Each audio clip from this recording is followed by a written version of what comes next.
大家好啊，我的视频频道终于回来了，太想念大家了。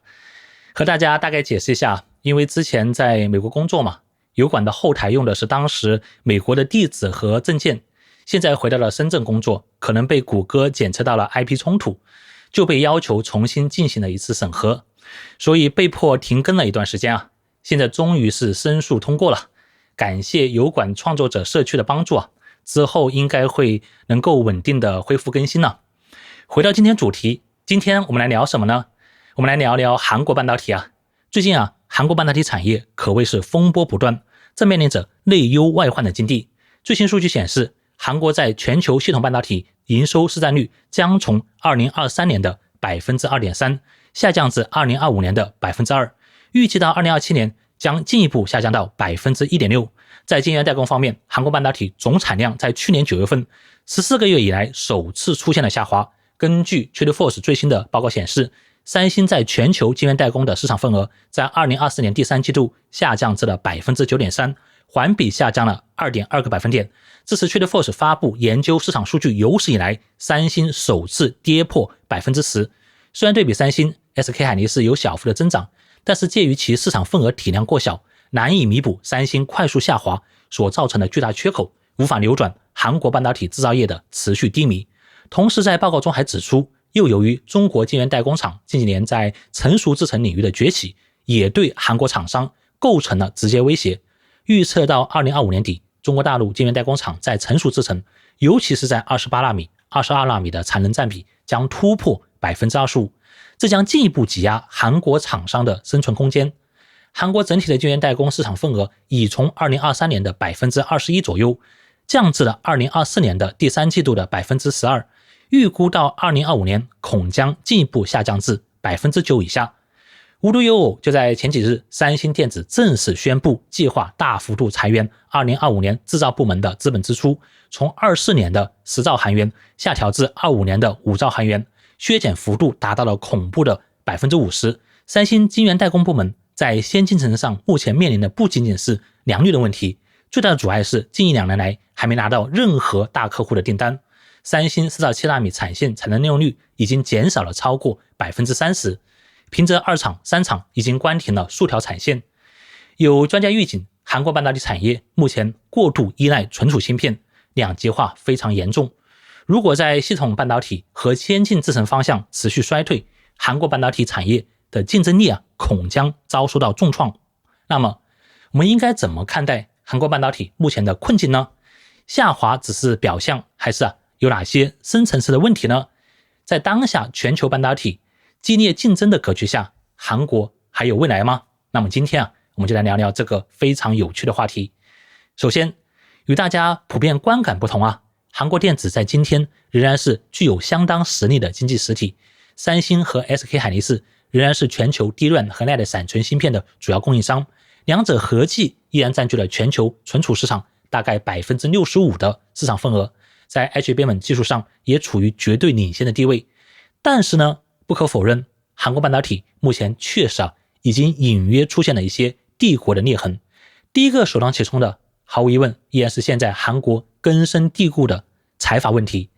从营收数据上看，韩国6大财阀在2024年年度总营收约为11500亿美元，前3大财团三星电子大概在3200亿美元，现代集团约为2500亿，而 SK 集团则在1200亿美元区间。韩国6大财团不仅占到了韩国 GDP 比例超过 60%， 而其中三星集团更是接近 22%，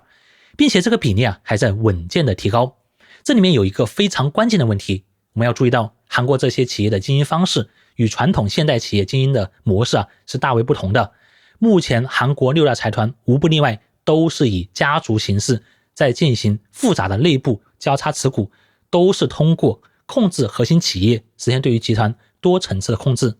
打个比方就像马斯克现在给了他小儿子一把钥匙，不管小 X 的能力强不强，就已经决定了他在未来将接管马斯克的商业帝国，然后他的儿子再传给他的儿子的儿子。在韩国这种亲子相传有一个专属名词，好像发音类似于 Chobol。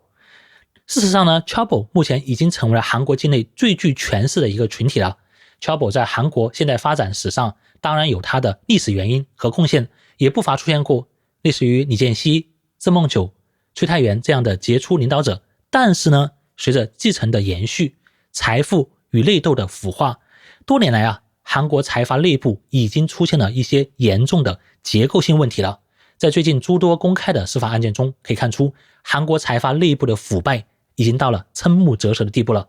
特别是三星集团，几乎每一个主要的继承者孙女孙子们都面临着不同程度的指控定罪，包括税务问题。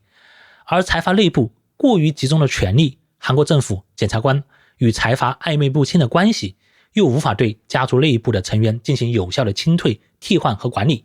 特别是科技企业，一个具备战略眼光和管理能力的独权者是可以带领公司取得非凡的成就，但是呢，一旦这个继任者能力平庸，缺乏战略视野，则会对企业造成无法估量的巨大的伤害。三星就是这样最典型的例子了。而随着目前整个继承者们的人数规模是越来越大，之前呢，韩国财阀内部很多中层的管理者还是由专业技术人员担任的，但是现在随着整个继承者们为了在争夺经营权和选择继承者时占据有利的位置，现在大量的内部关键的决策位置也开始被腐败了。而这种财阀文化目前已经成为了韩国科技企业创新改革和管理变革最大的阻碍了。然后第二点，韩国的牛马是真牛马这和日本以及中国大陆的情况还真的不太一样。由于韩国经济发展的特殊性，特别是在1997年亚洲金融危机之后，韩国推行了一系列新自由主义的经济政策，这导致了韩国在过去的经济结构中整个调整过程中出现了一系列深层次的问题，其中最为突出的就是企业与员工的利益诉求割裂的问题。根据三星集团前法务组长金永彻在三星内部揭开三星第一的真相一书中透露了一些细节，很有意思。比如书中提到了三星的秘书室权力过大的情况，三星秘书室几乎掌控着三星集团的人事任免和资源分配，子公司总经理反而没有任何人事方面的话语权，这使得普通员工很难在企业内部获得公平的晋升机会。三星集团内部在2012年又实施了非常严苛的绩效的薪酬制度，这导致了普通三星员工的收入很大一部分来自于绩效奖金，同一职级的员工实际年收入最高与最低可能相差5倍之多。书中还指出，三星集团与员工管理层之间的收益差距是极大的，财阀与管理层通过复杂的股权结构和持股计划能够获得巨大的隐形收益，而普通员工的收入则相对较低，需要长期通过加班来获得稳定的收入。相对比日企韩国企业更加注重成本与工作效率，不倾向于提供长期固定的雇佣合同，这进一步导致了现在韩国国内短期工、兼职和计件工作开始成为主流，进一步压缩了普通劳动者的收入。更加严重的问题是又由于韩国财阀与韩国政府的关系，导致了韩国整个产业政策更加倾向于大财团的兼并与扩张，使得现在韩国中小企业面临了更大的竞争压力。有越来越多的韩国中小企业因为无法承受成本上涨和市场垄断而被迫破产或者被收购，市场集中度在进一步提高，韩国年轻人更加减少了缺乏上升的空间，所以进入大企业做牛马，做最累的牛马，一度成为了韩国年轻人看似光鲜却一辈子只能吃草的一个宿命。一边是私人医院、私人教育，生活奢靡，政商勾结严重，财阀阶级终身继承；一边是普通员工上升空间受限，辛苦耕耘得不到合理的回报，民众生活负债累累，不满的情绪自然会持续加剧说实话，东亚人民已经是很耐受了，但是压力总归是有极限的，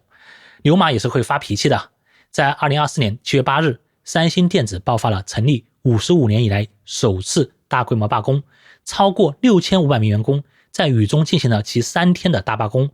在6月26日，韩国现代汽车工会也决定投票罢工，进行了长达8轮的谈判，现代才妥协避免了罢工的发生。包括9月6日，海力士也爆出与工会出现了劳资纠纷，员工对加班费用的计算，包括奖金的计算方式不透明等问题表达了强烈不满，最后也是以加薪 5.7%、签订了一个临时的协议。总的来说，近几年韩国劳资矛盾日益的扩大，反映出了韩国普通劳动者与财阀企业之间的利益是脱节的。尽管韩国财阀企业在经济结构中调整过程中获得了巨大的利益，但是普通的劳动者、普通员工的收入和工作条件并没有得到明显的改善，这严重限制了现在韩国企业发展的创造性与积极性。就像你和马斯克说，你为特斯拉打工，你天天睡在工厂里面，你帮我收购了推特，你帮我造了火箭，你帮我做了 XAI， 行劳嘛，我给你多开一点固定工资，你觉得行吗？你觉得马斯克这样的天才，他会如此积极的工作吗？别说马斯克了，你会干吗？包括为什么韩国现在在 AI 和大模型领域上面不行呢？你看现在 OpenAI 有多少核心员工呢？ DeepSeek 有多少名员工呢？如果按人数算呢，妥妥在中美都是中小型企业啊，而财阀经济又天然会扼杀这种创业精神、创新产业、雇佣者的力量，这才是问题的本质啊。最后第三点，我稍微提一下吧，这也和目前全球一些地缘的趋势是有关的。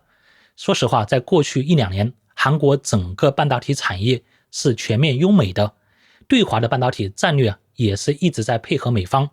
但问题是，随着特朗普的上台，必然会伴随着全球保护主义的加剧，韩国半导体产业又有高达 80% 的产品集中出口到美国与中国2个市场。一方面呢，韩国企业为规避美国关税政策风险，正在加速将生产基地转移至北美和东南亚，这个趋势必然会进一步削弱韩国本土的生产能力。同时呢，韩国半导体目前在高端芯片领域正在面临着来自于台积电、高通、英伟达、博通等企业的巨大竞争压力，特别是韩国在3纳米工艺良率的问题仍未得到解决。在全球系统半导体市场的表现不佳，主要是因为缺少创新研发、专业人才短缺以及缺少对新创和中小型企业的支持。虽然目前在高端 HBM 等新型存储技术上具有一定的优势，但是在可见的未来也将面临其他厂商的追赶和竞争，利润空间恐将被进一步压缩。而在传统的存储芯片市场，说实话，中国大陆最近也取得了显著的进步。预计到2025年，中国厂商在全球存储芯片的市场份额将从当前的 5% 增长至 10% 左右，开始对三星和 SK 海力士构成直接的威胁。根据美国半导体协会预计中国企业在全球半导体市场的份额已经从2020年的 9% 左右增长到了2024年的 18%， 在2025年还会持续成长。中国厂商的产能增长的同时还具备比较大的一个成本优势，包括芯片、面板、手机、新能源汽车市场又在中国本土。这种市场份额的转移，说实话，在这个过程中谁最受伤呢？自然对于韩国厂商的挤压作用是最明显的，特别是在中低端市场。总的来说，一面在高端市场受到美国政策影响，充满了不确定性，同时在中低端市场开始受到中国大陆的崛起的冲击。之前部分的韩国企业又扬言称要退出中国市场，中国大陆的终端厂商自然不再信任你了。